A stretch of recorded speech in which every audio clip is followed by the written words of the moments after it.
First contact and devastation. Captain Elena Reyes stood at the viewport of Navarre's colony's main observatory, gazing at the purple-tinged sunset that painted the sky of humanity's farthest outpost. After 6 months commanding the scout vessel, Pathfinder, the open skies and fresh air of Navarre felt like paradise. 2 million colonists had made this world their home over the past 12 years, transforming it from a harsh frontier into a thriving society. "Beautiful, isn't it?" asked Governor Maya Chen, joining Elena at the viewport. "Sometimes I still can't believe what we've built here." "It's impressive," Elena agreed, accepting a cup of coffee from the colony leader. "You've come a long way. From the prefab shelters I saw when I first visited, 2 million people and growing," Maya said with pride. "The agricultural sector exceeded projections last quarter, and the new educational complex opens next month." Elena's nephew Thomas ran into the room, clutching a model spacecraft. "Aunt Elena, is this like your ship?" She knelt to examine the toy with theatrical seriousness. "Almost, but the Pathfinder has more sensors and fewer weapons. We're explorers, not fighters." "But what if you meet aliens?" Tomas asked, eyes wide with excitement. "In 150 years of space exploration, we've only found simple organisms," Elena explained, tousling his hair. "Nothing intelligent yet. The colony's emergency alert chose that moment to blare through the observatory, its piercing wail cutting through their conversation. Elena instinctively reached for her communicator as Governor Chen rushed to a nearby console. "Unidentified vessels detected. In orbit," announced an automated voice. "This is not a drill. All citizens proceed to emergency shelters immediately." The sky darkened as something massive moved into position above Navarre. The colony's orbital defense platforms activated, firing energy beams at the unknown vessels, but they seemed to dissolve harmlessly against invisible shields. "What's happening?" Maya demanded, fingers flying across the console. "Our long-range communications are being jammed. Elena's military training took over.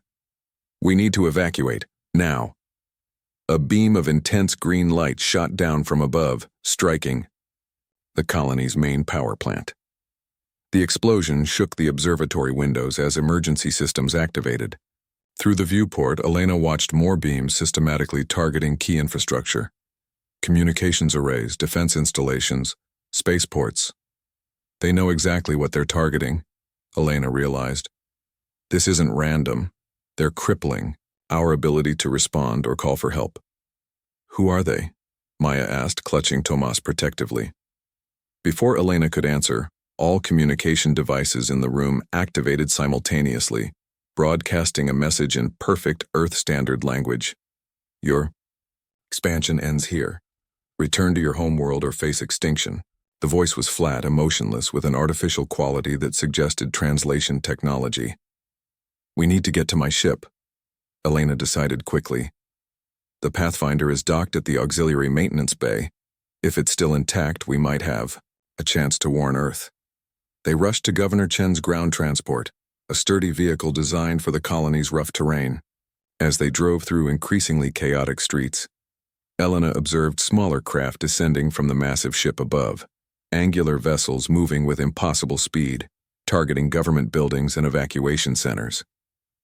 Above them, 3 enormous vessels positioned themselves in a triangular formation over Navarre.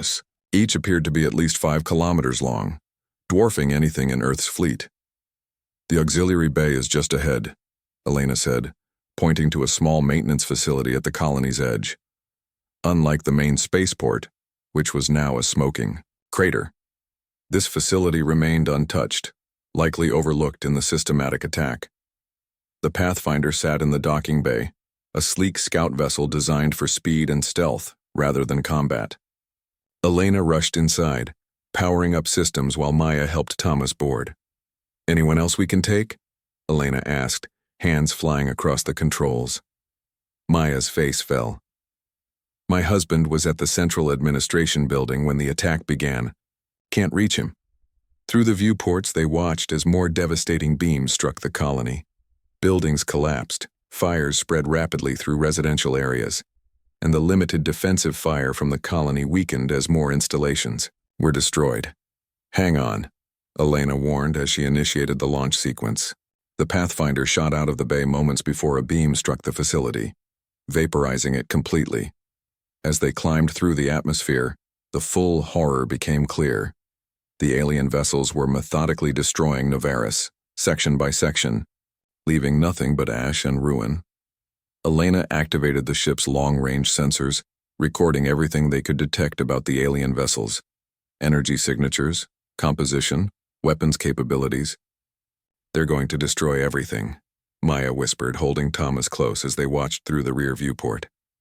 "We have to warn Earth," Elena replied grimly. "We're the only ones who can." Elena set course for the system's jump point, where they could enter faster than light travel to reach the nearest human outpost. The Pathfinder shuddered as it pushed beyond the atmosphere, straining under emergency acceleration. As they approached the jump point, Elena's sensors detected several smaller alien vessels in pursuit. "They've spotted us," she muttered, pushing the engines beyond safety limits. The scout ship's superior speed was their only advantage. "Will we make it?" Maya asked, fear evident in her voice. "We have to," Elena responded, executing a series of evasive maneuvers. The pursuing vessels fired, energy beams narrowly missing the Pathfinder as Elena pushed the ship's capabilities to their limit. With a final burst of speed, they reached the jump point. As the FTL drive engaged, Elena caught a final glimpse of Novaris through the sensors. The colony that had taken decades to build was being methodically erased from existence in hours. 2 million lives snuffed out without hesitation or mercy. The journey to Earth took 5 days in the Pathfinder. 5 days of nightmares for Elena, her mind replaying the destruction of Novaris every time she closed her eyes. 5 days of watching Maya comfort Thomas, trying to explain why they could never go home. 5 days of planning what she would say to Earth's leaders when they arrived. When they reached Earth orbit, they were met by a military escort. News of Novaris's silence had already reached the home planet, but no one knew what had happened. The sight of Captain Reyes's scout ship returning alone had raised immediate concerns. Admiral Hiroshi Tanaka waited in the debriefing room at Earth Defense Headquarters. He was a compact man with steel-gray hair and eyes that missed nothing. 20 years commanding the defense fleet had earned him a reputation for calm reasoning in crisis. "Captain Reyes," he said as Elena entered, his eyes darting to the civilians behind her. "I wasn't informed you had passengers." "Governor Chen and her son," Elena replied. "The only survivors of Novaris that we know of." The room fell silent. Admiral Tanaka's composure faltered momentarily before he regained control. "Survivors? You mean Novaris is gone," Elena stated, her voice flat. "Completely destroyed by an alien force with technology far beyond ours." She connected her data chip to the room's display system. Images appeared on the screen. The massive alien ships, the devastating weapons, the methodical destruction of an entire colony. "I recorded everything I could," Elena explained. "Sensor readings, energy signatures, weapons capabilities. They call themselves the Krelthu. At least that's the closest I can translate. They left a message before they started firing." She played the recorded message. "Your expansion ends here. Return to your homeworld or face extinction." "Admiral," Tanaka studied the data with a grim expression. "You did well to bring this back, Captain. Your quick thinking may have given us a chance." He turned to an aide. "Call an emergency session of the United Earth Government. All representatives, including those from the colonies. Priority 1. 3 days later, representatives from every human settlement gathered in the Grand Assembly Hall in Geneva. Colony. Leaders participated via holographic projection, their faces showing varying degrees of shock and fear as they learned about Novaris's fate. Elena sat with Maya and Thomas in a private section. The boy was too young to fully understand what had happened, but he knew enough to be quieter than any child should be. Maya stared ahead, her grief temporarily replaced by determination to ensure her son's survival. Admiral Tanaka stood at the central podium, his uniform crisp and perfect, his posture unyielding. The hall fell silent as he began to speak. 3 days ago, we received confirmation that Novaris colony was destroyed by an alien force calling themselves the Krelthu. Over 2 million of our people were killed in an unprovoked attack. The evidence suggests this was not a misunderstanding or a limited conflict, but a deliberate act of genocide. Murmurs ran through the assembly. On the screen showing the colonial representatives, faces paled. The Krelthu left a message demanding that we cease all expansion and retreat to Earth or face extinction. Tanaka paused, letting the words sink in. I am here today to tell you what our answer will be. He gestured, and the large screen behind him displayed images of Novaris before the attack. The thriving colony, the schools, the farms, the people. They believed destroying one colony would break our will to explore the stars. They believed we would cower and retreat. They do not understand humanity. His voice grew stronger. For every life taken on Novaris, 1,000 ships will answer. The assembly erupted in a mix of cheers and shocked exclamations. Tanaka raised his hand for silence. I propose an immediate shift to wartime production across all human settlements. Every shipyard, factory, and fabrication plant will be converted to military manufacturing. Scientists and engineers will focus on developing countermeasures to Krelthu technology based on Captain Reyes's data. The Mars representative, a thin man with the pale skin of someone who lived under domes, spoke up. 1,000 ships for every life? That's over 2 billion vessels. We don't have the resources or time. It's not literal, interrupted the representative. From Europa, an older woman whose family had led the Ice Moon settlement for generations. It's a statement of intent. But I agree with the Admiral. We must respond with overwhelming force. Tanaka nodded. I propose a fleet of 900,000 ships. It's an ambitious number, but achievable if we commit all our resources and work together. This won't be just a military response, but a message to any other species watching. Attack humanity at your peril. The debate lasted for hours. Some argued for attempting communication first. Others feared committing so completely to war might leave human settlements vulnerable to other threats. But as the day wore on, the images of Novaris's destruction kept returning to the screens, and with them, resolve hardened. Elena was called to speak about what she had witnessed. She stood tall despite her exhaustion and grief. I watched a child's school vaporized, she said simply.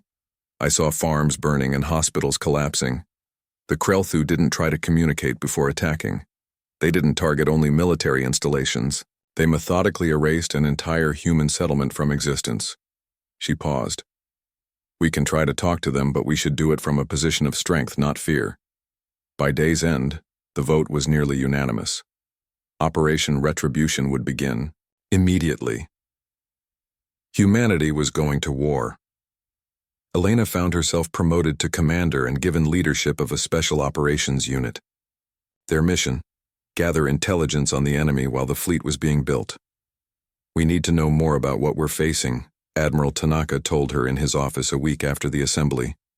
Your scout ship has been upgraded with the best stealth technology we have. Your job is to infiltrate the edge of what we believe is Krelthu territory and bring back information. Elena looked at the star chart on his desk, noting the systems marked with red warning symbols. These are all beyond the range of our normal patrols. Yes, and that may be why the Krelthu targeted Novaris first. It was our farthest colony, pushing into space they apparently consider theirs. Tanaka's eyes were hard. Governor Chen and her son will be given new identities and a home on Earth with full government support.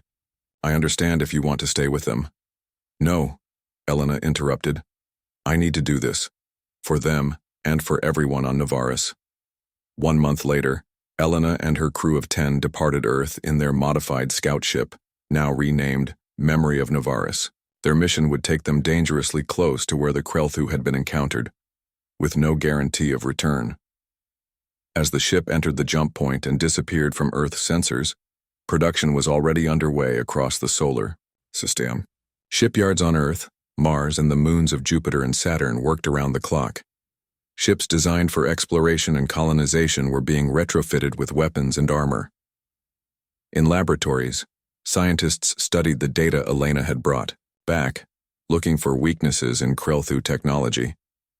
The first breakthrough came when they discovered a unique frequency that disrupted the alien shielding systems. It wasn't much, but it was a start. Humanity had been attacked, but humanity would not fall. The Krelthu had destroyed one colony, believing it would force a retreat. They would soon learn how wrong they were. Retribution and resolution. 6 months into the mission, Commander Elena Reyes's scout ship, Memory of Novaris, drifted silently at the edge of a star system, 20 light-years from where Novaris had stood. The ship's enhanced stealth systems made it nearly invisible to sensors, allowing Elena and her crew to observe Krelthu activities without detection. "Another supply convoy detected," reported Lieutenant Sato, the sensor specialist. Her eyes never left the screen as she recorded the movement of 7 Krelthu vessels. "Same route as the others. They're definitely supplying something in the Arcturus system." Elena moved to stand behind her, studying the data. After months of careful observation, they had mapped significant portions of Krelthu territory. The picture emerging was surprising. "Still no sign of any major fleet movements," she noted. "Their patrol patterns suggest they're defending only 12 star systems, not the vast empire we feared." Commander Rodriguez, the tactical officer, nodded in agreement. "Their technology is impressive, but their numbers don't match what we expected. I count fewer than 2,000 ships total across all monitored systems." "They attacked Novaris because they feared our expansion," Elena said, the realization crystallizing in her mind. "Not because they were already planning a full invasion." She moved to the communication station. "Prepare a data packet for Earth. Include all our observations and my assessment. The Krelthu are technologically superior, but limited in scope and numbers. They struck Novaris as a warning, expecting us to retreat in fear." As the encrypted message was prepared for transmission, Elena stared at the star map they had compiled. The Krelthu homeworld had been identified, a planet orbiting a red dwarf star. Images showed sprawling cities and massive orbital structures, evidence of a highly advanced civilization. "What do you think Earth will do with this information, Commander?" asked Rodriguez. "It won't change our response," Elena replied, her voice firm. "But it might change our strategy. The Krelthu need to learn that humanity doesn't scare easily." Another discovery had puzzled Elena throughout their reconnaissance mission. The Krelthu communications they had intercepted revealed a society deeply divided. Some transmissions suggested opposition to the attack on Novaris, hinting at an internal, political struggle within the alien civilization. "Send a separate packet with the intercepted communications," Elena instructed. "Flag the sections indicating potential political division for Admiral Tanaka's attention." 1 year after the fall of Novaris, Admiral Hiroshi Tanaka stood on the bridge of the newly commissioned dreadnought Remembrance. Through the massive viewports, he watched as ships gathered in Earth orbit, thousands upon thousands of vessels, ranging from tiny fighters to enormous carriers. Tanaka's aide, Lieutenant Rivera, approached with a tablet. "Final count confirmed, Admiral. 900,000 vessels assembled and ready." "It's magnificent," Tanaka nodded, allowing himself a moment of pride. The industrial achievement was unprecedented in human history. Shipyards across the solar system had worked without pause for a year, an effort that united humanity like nothing before. "Status report from the fleet commanders," he requested. "All sections report ready," Rivera replied. "Admiral Chung commands the vanguard of 300,000 ships. Admiral Okafor leads the main battle group of 400,000. You command the strategic reserve of 200,000. Tanaka studied the tactical display showing the vast armada. Each dot represented a ship. The screen was so crowded with them that they formed a solid mass in Earth orbit. And Commander Reyes's special forces? Her teams are distributed throughout the fleet, prepared for ground operations once we reach Krelthu territory. The intelligence she gathered has been crucial to our planning. Tanaka nodded. Reyes's mission had revealed vital information, most importantly that the Krelthu were not the unstoppable empire they had initially feared. Their technology was superior, but their territory was limited to a handful of star systems. They had attacked Novaris not from a position of overwhelming strength, but from fear of human expansion. A message alert sounded, and the main screen shifted to show the face of President Martins of the United Earth Government. Admiral Tanaka, the president, said, her expression solemn. The final authorization has been given. Operation Retribution may commence at your discretion. Tanaka straightened, feeling the weight of history on his shoulders. Understood, Madam President. We will not fail. After the call ended, Tanaka turned to his communications officer. Open a channel to all ships. The officer worked his console. Channel open, Admiral. You're addressing the entire fleet. Tanaka took a deep breath before speaking, his words traveling to 900,000 vessels and the millions of men and women who crewed them. This is Admiral Tanaka. 1 year ago, an alien force destroyed the colony of Novaris, killing over 2 million innocent people. Today we answer that atrocity. Our mission is clear: to ensure that no human colony will ever again face such a threat. He paused, looking out at the assembled fleet. We carry with us the memory of Novaris, but we also carry the future of humanity. We fight not only for vengeance but for our right to exist among the stars without fear. The Krelthu believed that destroying one colony would break our will. Today they learn how wrong they were. Throughout the fleet, crews listened in silence. On fighters designed for speed and maneuverability, pilots ran final checks on their systems. On massive carriers housing hundreds of smaller craft, flight crews prepared for launch. On specialized electronic warfare platforms, technicians monitored the new weapons designed specifically to counter Krelthu shielding technology. Tanaka concluded his address. Each ship in this fleet represents the work of countless hands. Each crew member represents the unbreakable spirit of humanity. Together we make this promise to the memory of Novaris. You are not forgotten, and you will be avenged. He nodded. To his navigation officer. Initiate jump sequence, all ships to follow in formation. In the lead scout ship, Commander Elena Reyes received the order to jump. Her vessel would be among the first to arrive in Krelthu territory, tasked with confirming the enemy positions before the main fleet arrived. As her ship prepared to enter the jump point, Elena thought of Maya and young Thomas. They had been given a new home on Earth, but their lives would forever bear the scar of Novaris's destruction. Tomas, now 11, still had nightmares about the day the sky turned red. Jump calculations complete, Commander, reported her navigator. Ready on your order? Elena nodded. Take us in. The scout ship disappeared into the jump point, followed by thousands of others. Across the solar system, humans watched news reports of the fleet departure with a mixture of pride, hope, and apprehension. For the first time in its history, humanity was taking war to the stars. In shipyards throughout human space, production continued. Though 900,000 ships had departed, more were being built, a clear message that humanity's response would not end with this first wave. The industrial machine that had been set in motion would not easily stop. The first wave of 300,000 human ships emerged from jump points at the edge of the Krelthu star system designated Target Alpha. Commander Elena Reyes's scout ship was among the first to arrive, its advanced sensors immediately scanning for enemy positions. Multiple Krelthu vessels detected, reported Lieutenant Sato, her fingers flying across the sensor station. Approximately 500 ships in defensive positions around the third planet. Elena studied the tactical display. The Krelthu had arranged their ships in a spherical formation around their colony world, a standard defensive posture. What wasn't standard was their reaction, or lack thereof.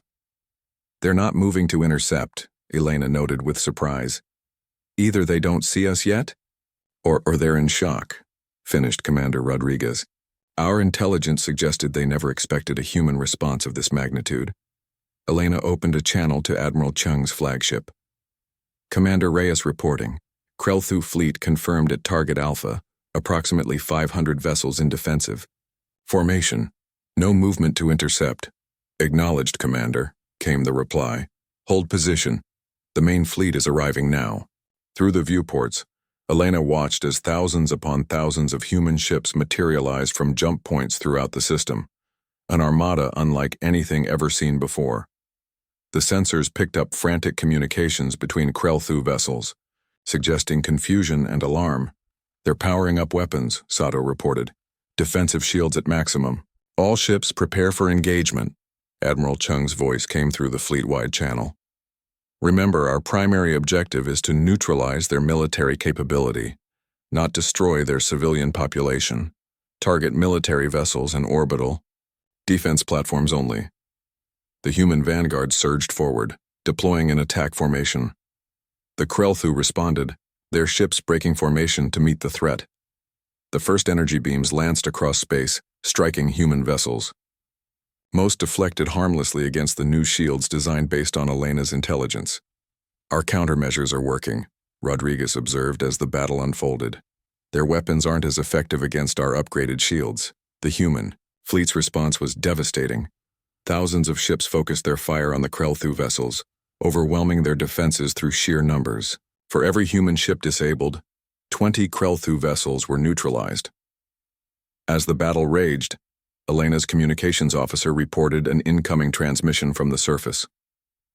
Commander, we're receiving a broad-spectrum message in Earth Standard language. It's not from the Krelthu military frequency. Put it through, Elena ordered, curious. A voice, clearly Krelthu but lacking the artificial quality of their previous communications, spoke urgently. Attention, human fleet. This is Elder Vaughn of the Krelthu Reconciliation Council. The attack on your colony was not authorized by our full government. It was a rogue military action led by Supreme Commander Kreth. We request immediate cessation of hostilities and offer to negotiate reparations. Elena stared at the communication display in shock. Verify the source, she ordered. Signal originates from the planetary capital, confirmed the communications officer. It's broadcasting on all frequencies, including to their own military. Relay this to Admiral Tanaka immediately, Elena instructed.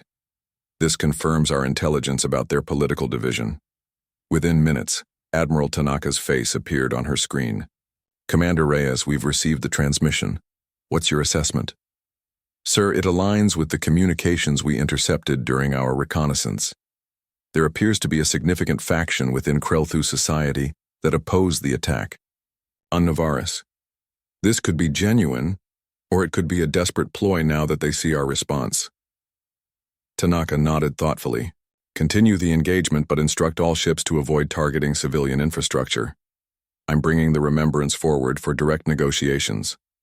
The massive human dreadnought moved into position, its imposing presence dominating the battlefield. As it approached, the Krelthu resistance began to falter, their ships withdrawing to defensive positions around their homeworld. Admiral Tanaka opened a direct channel to the Krelthu Reconciliation Council. This is Admiral Hiroshi Tanaka of the United Earth Fleet. We are prepared to discuss terms, but first we demand the surrender of those responsible for the attack on Novaris. Through the next several hours, a tense negotiation unfolded. The human fleet maintained its overwhelming presence while diplomatic channels opened between the species for the first time. Elena's scout ship was tasked with escorting a delegation of Krelthu elders to the Remembrance for face-to-face talks. As the alien representatives boarded her vessel, she found herself staring at beings she had only seen through reconnaissance images. Tall, slender figures with iridescent skin and 4 eyes arranged in a diamond pattern. I am Elder Vaughn, said one, approaching her with a formal gesture that appeared to be a greeting. You are the one who escaped Novaris. Commander Elena Reyes, she confirmed, struggling to maintain her composure. You knew about me? Supreme. Commander Kreth was most displeased that witnesses escaped, Vaughn explained. It complicated his narrative to our people that humans would retreat in fear rather than respond. He was very wrong, Elena replied coldly. Yes, Vaughn agreed, gazing out the viewport at the vast human armada. We underestimated your species' unity and industrial capacity, but many of us opposed Kreth's aggressive expansion policy. The attack on your colony gave us the leverage to finally challenge his authority. Aboard the Remembrance, Admiral Tanaka received the Krelthu delegation in the ship's conference room. Elena stood by, translating nuances that the automatic systems missed. The negotiations revealed a complex truth. The Krelthu were an ancient species whose expansion had slowed centuries ago. Supreme Commander Kreth's military faction had grown, alarmed at humanity's rapid colonization, and sought to intimidate Earth into retreat. They had not expected the unified human response or its overwhelming scale.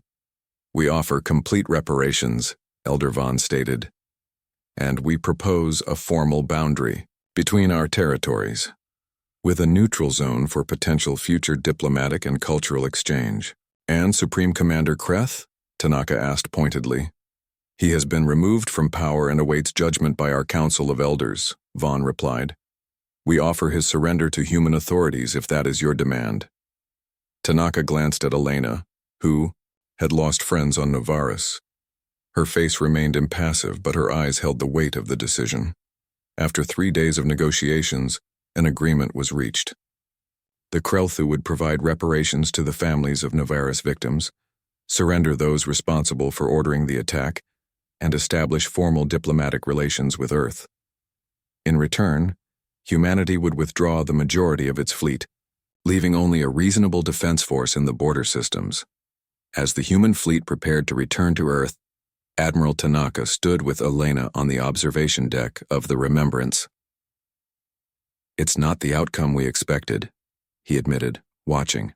"Krelthu repair vessels assist damaged human ships, a gesture of goodwill from the new Krelthu leadership." "No," Elena agreed. "Not vengeance, but justice, and something more valuable: understanding." The intelligence she had gathered during her reconnaissance mission had proven crucial. Without the knowledge of the Krelthu political division, the human response might have been total war rather than targeted pressure that allowed the more reasonable faction to gain power. "What will you do now, Commander?" Tanaka asked. Elena thought of Maya and Tomas waiting on Earth. "I'll help rebuild. The Krelthu have offered territory for a new colony to replace Novaris. They're calling it Reconciliation. I've been asked to oversee its establishment." Tanaka nodded approval. A fitting assignment, and a fitting name. 6 months later, Elena stood on the surface of a new world, watching as construction teams, both human and Krelthu, worked together to build the first structures of Reconciliation Colony. Maya Chen had joined the project as a cultural liaison, and young Thomas was already learning the Krelthu language with the effortless facility of childhood. The massive human fleet had returned to Earth, most vessels being converted back to civilian use. A significant defensive force remained, of course. Humanity had learned the importance of vigilance. But the shipyards now built vessels of exploration and commerce, rather than war. As she watched a Krelthu engineer patiently explaining a construction technique to a human counterpart, Elena reflected on the journey that had brought them here. The tragedy of Novaris could never be erased, but from its ashes had come not just retribution but understanding. Humanity had demonstrated its power, unity, and resolve, but also its capacity for justice rather than mere vengeance. The stars above were no longer just humanity's frontier. They were a shared space with boundaries respected and bridges being built. The Krelthu had learned that humans would not cower or retreat when threatened. And humans had learned that even in alien civilizations, voices of reason could prevail if given the chance. A small memorial stood at the center of the new colony. Simple monument listing the names of those lost on Novaris. Beside it, a plaque bore the words that had become the unofficial motto of Reconciliation Colony. They destroyed one colony. We answered with 900,000 ships. Then we built something greater than vengeance. As the sun set on Reconciliation Colony, painting the sky in hues not unlike those of lost Novaris, Elena knew that humanity's place among the stars was secure, not just through strength of arms, but through the harder, more enduring strength of justice, wisdom, and the courage to build rather than merely destroy.